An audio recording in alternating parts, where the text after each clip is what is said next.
கேப்டனும் நீங்களும் மட்டும்தான் இந்த பாகிஸ்தான் வரையும் போய் ஃபைட் பண்ணிட்டு எல்லாத்தையும் காப்பாற்றுற ஒரே ஹீரோ. ஸோ ஆனால் இப்போ பார்த்தீங்கன்னா ஹேமா அந்த கமிட்டியோட இஷ்யூ ஓடிட்டு இருக்கு. இப்போ பாகிஸ்தான்லாம் முடிஞ்சு இப்போ பெண்களுக்கு பாதுகாப்பு முக்கியம் அப்படின்னு சொல்லிட்டு வந்திருக்காங்க.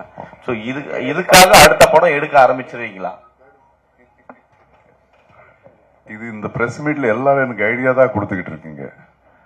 அவர் பார்த்தா 2 மாப்பிள்ளை வச்சு படம் எடுங்கன்றாங்க, நீங்க இதை வச்சு ஒரு ஐடியா கொடுக்குறீங்க. இல்லைங்க, இப்போ நீங்க கேள்வி கேட்குறீங்கிறதுனால தான் நான் சொல்றேன். இப்போ கூட ஒரு படம் டைரக்ட் பண்ணிட்டு இருக்கேன், என்னுடைய டாக்டர் வச்சு தெலுங்குல பண்ற, தமிழ்லையும் இது எனக்கு கூடிய சீக்கிரத்தில் உங்க எல்லாம் சந்திக்க போறேன் அந்த படத்தை சம்பந்தமா. அதுலேயும் நான் ஒரு சீன் ஒன்று எழுதியிருக்கேன். இதுதான் இப்போ நீங்க கேட்குறீங்களே, இப்போ நடந்துட்டு இருக்குல்ல, இது சம்பந்தமா தான் ஒரு சீன் ஒன்று எழுதியிருக்கேன். இது வர்றதுக்கு முன்னாடியே. ஸோ ஒவ்வொரு படத்திலையும் பெண்களுக்கு மட்டும் இல்லாம ஒரு சமுதாயம் சமுதாயத்தில் ஒரு பாசிட்டிவான ஒரு விஷயங்கள் நடக்கணும். ஸோ அது நம்ம இந்த சினிமா அப்படிங்கிறது பெரிய மீடியா, இதுல நம்ம காட்டினா 4 பேருக்கு கொஞ்சம் அது திருந்துறாங்க அப்படிங்கிற ஒரு எண்ணத்தில் தான் முன்னாடி நாட்டுப்பற்று படங்களும் பண்ணிக்கிட்டு இருக்கோம், இந்த மாதிரி ஒரு விஷயங்களும் பண்ணிட்டு இருக்கோம். இப்ப கூட அதுதான், இந்த ஒரு ஒரு சின்ன ஒரு குழந்தை ஒரு தப்பா சில பேர் இது பண்ணிடுவாங்க, ஹராஸ் பண்ணிடுவாங்க. அதுலயும் இதுதான் சொல்றோம், டைலாக் கூட நானே எழுதியிருக்கேன். அதுல எல்லா உலகத்தில எல்லா இடத்துலயும் இந்த மாதிரி நடந்துகிட்டு இருக்கு. அது இப்போ ரொம்ப ஜாஸ்தியாயிட்டு இருக்கு.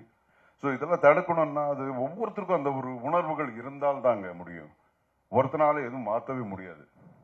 ஏதோ எத்தனை இந்த மாதிரி ஒரு கமிஷன்ஸோ என்ன மாதிரி வந்தாலும் இந்த மாதிரி பிரச்சனைகள் நிறுத்தணும்னா அது எல்லாரும் சேர்ந்து பண்ணால் தாங்க முடியும். இது ஒருத்தரால ஒரு இண்டஸ்ட்ரியால இது நிறுத்தணும் அப்படிங்கிறது கிடையாது. எல்லா இடத்திலும் நடக்குது, எல்லா இடத்திலும் நல்லவங்க இருக்காங்க, எல்லா இடத்திலும் கெட்டவங்க இருக்காங்க. நீங்க சொல்லுங்க, ஏதாவது ஒரு ஃபீல்ட்ல ஒரு பேங்க்னு எடுத்துங்களேன், அங்க இல்லையா? இன்னொரு நீங்க ஏதாவது நீங்க எடுத்துங்களேன், எந்த ஒரு தொழில் நீங்க எடுத்துக்கிட்டீங்கனாலும் அங்கேயும் நல்லது இருக்கு, நல்லவங்க இருக்காங்க, அதே மாதிரி தப்பான ஆளுங்களும் இருக்கிறாங்க. ஸோ குறிப்பிட்டு இதுதான் இங்க இடத்துல தான் நடக்குது அப்படிங்கிறது சொல்ல முடியாது.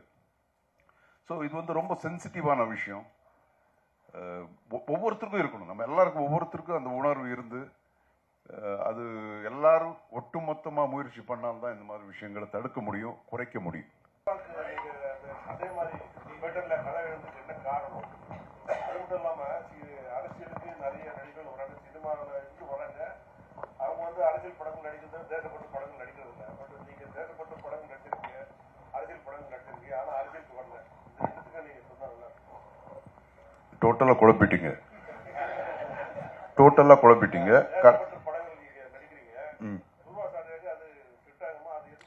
அதான் அவங்க இதான். இப்போ ஒருத்தருக்கு இது செட் ஆகும் செட் ஆகாது அப்படிங்கிறது கிடையாது.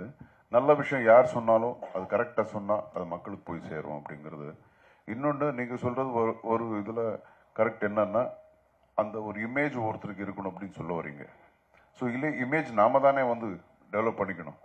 இப்போ ஜெய்ஹிந்த் அதுக்கு முன்னாடி நான் பண்ண படங்கள் எல்லாம் இமேஜ் இல்லை. அப்படியே ஒன்னொன்னா பார்த்தா அதுக்கப்புறம் நீங்க ஒத்துக்கிட்டீங்க, ஓகே நீங்க பண்ணலாம், நாட்டுப்பற்று படம் பண்ணலான்னு. அதே மாதிரி தான் இதுக்கு முன்னாடி நான் சொன்ன மாதிரி இது ஒரு நல்ல மீடியா, நம்ம நல்ல விஷயத்த சொல்லி பார்க்கலாம். அதுல இருந்தே யாராவது ஒரு ஆள் மாறினாலும் அது ஒரு அச்சீவ்மெண்ட் தான்.